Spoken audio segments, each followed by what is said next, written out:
Selamat datang di Manggala Podcast, di mana para pemuda menikmati keberagaman budaya yang dikemas dengan media suara. Bersama saya, Indah Wahyu Yuliarti dari Prodi Sastra Indonesia Angkatan 2018, Fakultas Ilmu Budaya Universitas Diponegoro. Pada episode kali ini, saya akan membahas mengenai bahasa Jawa dialek Magelangan. Seperti yang kita ketahui, bahasa merupakan sarana komunikasi dan interaksi yang sangat penting dalam kehidupan. Karena bahasa mempunyai peranan yang cukup signifikan dalam pergaulan di masyarakat. Tanpa bahasa, hubungan dalam masyarakat, baik hubungan yang bersifat vertikal maupun horizontal, tidak akan berjalan dengan lancar. Selain digunakan sebagai alat komunikasi, bahasa juga bisa mempunyai fungsi untuk membedakan tingkatan sosial yang ada di masyarakat. Misalnya dalam bahasa Jawa sendiri mempunyai beberapa tingkatan-tingkatan bahasa untuk membedakan status sosial maupun membedakan dari segi usia lawan bicara. Bahasa Jawa adalah salah satu bahasa daerah di Indonesia yang masih hidup dan berkembang atau selalu mengalami perubahan dari masa ke masa dan sampai saat ini masih digunakan di Jawa Tengah. Bahasa Jawa merupakan salah satu kekayaan budaya bangsa yang memiliki banyak variasi. Salah satunya adalah variasi dialek. Sebelum kita membahas lebih lanjut mengenai bahasa Jawa dialek Magelangan, saya akan menyajikan sepenggal narasi dalam bahasa Jawa, dialek atau logat Magelang dan sekitarnya.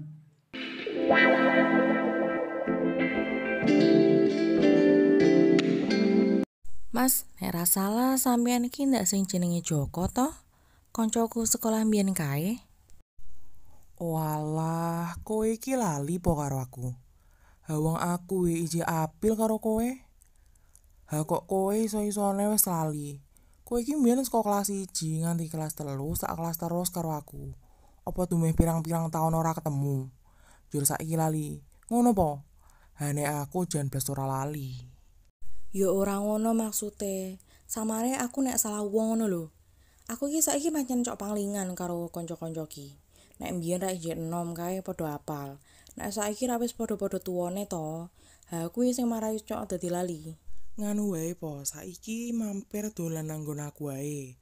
Aku kepengin ngobrol-ngobrol karo sampeyan, Ci. Jenenge wis suwe ora ketemu. Harak mesti akeh critane iki. Piye, gelem ora? Wah, yo ayo nek ngono. Jo, saiki po. Sakjane ana sing arep tak takokke. Krungu-krungu jare kanca-kanca sampeyan ki kerja nang Bandung yo. Tenan po? Iya, bener.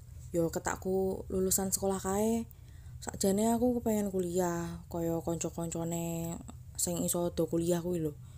Haning aku ora ono ragat nggih kuliah. Tinimbang isen nang omah wae, ndara aku teko lunga wae to, sing adoh sisan. Mung ana sangu sithik ya yo teko luweh to. Nek nang omah wae ndak dadi omongan wong. Isen ora penak to. Wong sekolah nganti SMA. Kok jebule yo ming nang omah wae. Kowe iki mangkat rono karo sapa? Aku rono ndilalah ana sing ngajak, yo ijih pernah sedulure aku. Tonggo desa kono. Wah, jebule Bandung ki jan aduh tenan je. Tak kira ijih cedhak apa priye. Tekan kono ki suwi ora tekan-tekan. Yo pancen, gek pisanane rono yo. Neng nek wis bola-bali mangkat mulai yo sakjane krasa cedhak.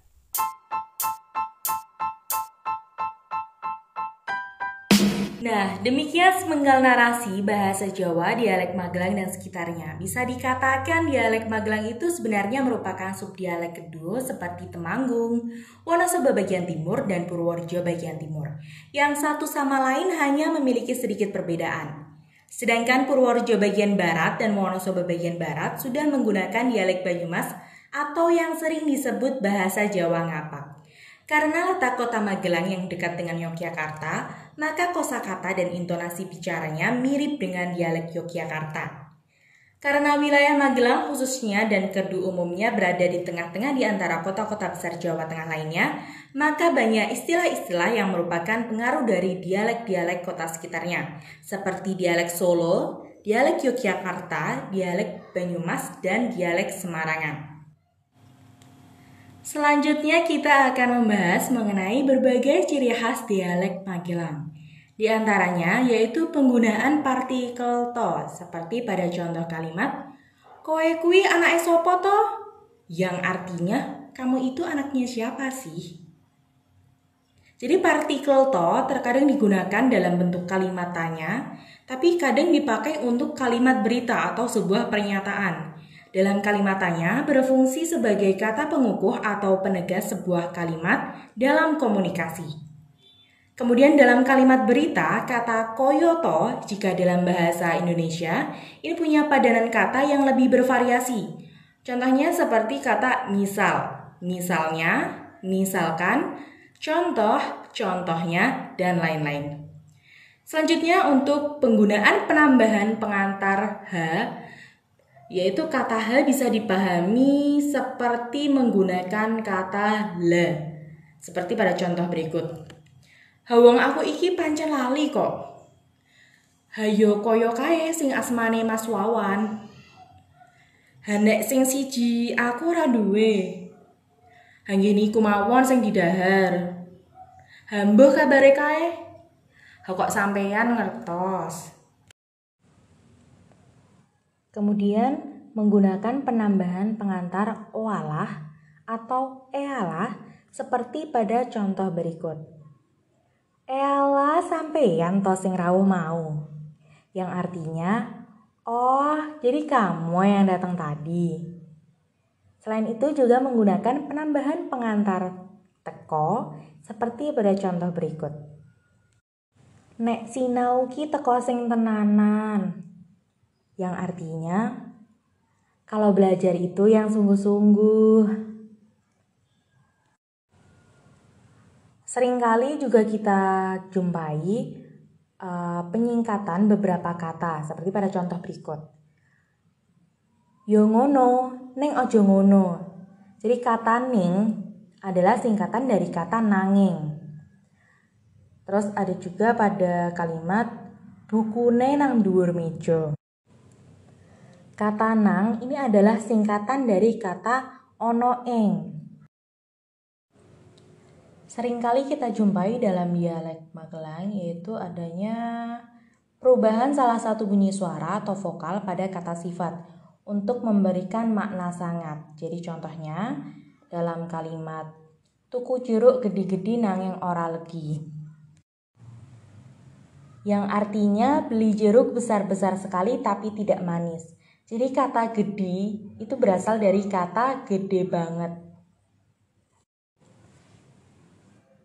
Dalam contoh lain, pada kalimat dienteni kok suwi ora teko-teko, yang artinya ditunggu kok lama sekali tidak datang-datang. Jadi kata suwi ini tuh berasal dari kata suwe banget.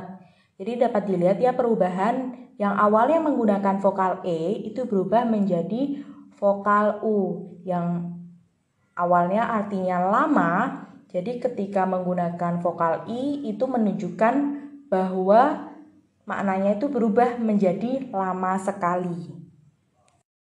Selain itu juga ada perubahan pada salah satu bunyi suara atau vokal atau juga konsonan pada beberapa kata tanpa merubah makna aslinya. Jadi contohnya yaitu kata putih itu berubah menjadi kata putih. Dan ada juga sebagian istilah-istilah yang sama dengan dialek Banyumas. Seperti pada contoh kalimat aku arep jagong nang kursi. Kata jagong ini dalam bahasa Jawa biasanya menggunakan kata lungguh yang artinya adalah duduk. Kemudian pada contoh kalimat yang lain, apek gandul nang kebonan. Kata gandul ini dalam bahasa Jawa itu biasanya menggunakan kata kates yaitu maknanya adalah pepaya. Contoh lain dalam kalimat durene gigal seko uwite. Kata gigal ini dalam bahasa Jawa itu biasanya menggunakan kata tibo yang artinya adalah jatuh. Selain beberapa ciri khas pada kosakatanya, dialek Magelang juga memiliki ciri khas intonasi yang ada kemiripan dengan dialek Jogja. Tapi berbeda jauh dengan dialek Banyumasan, dialek Pekalongan, atau dialek Pantura Muria. Jadi intonasi dialek Magelang tampak jelas tinggi rendah suara ketika melakukan percakapan. Jadi punya kesan bersahabat, tapi tetap dengan sikap hormat. sehingga masih sering menggunakan bahasa ngoko alus dalam percakapan dengan teman atau saudara jauh.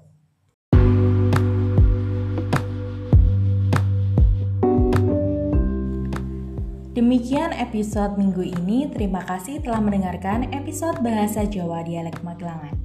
Sampai jumpa di episode selanjutnya. Kita akan mengulik lebih dalam mengenai keberagaman budaya dikemas dalam media suara. Saya Indah Wahyu undur diri. Terima kasih dan sampai jumpa.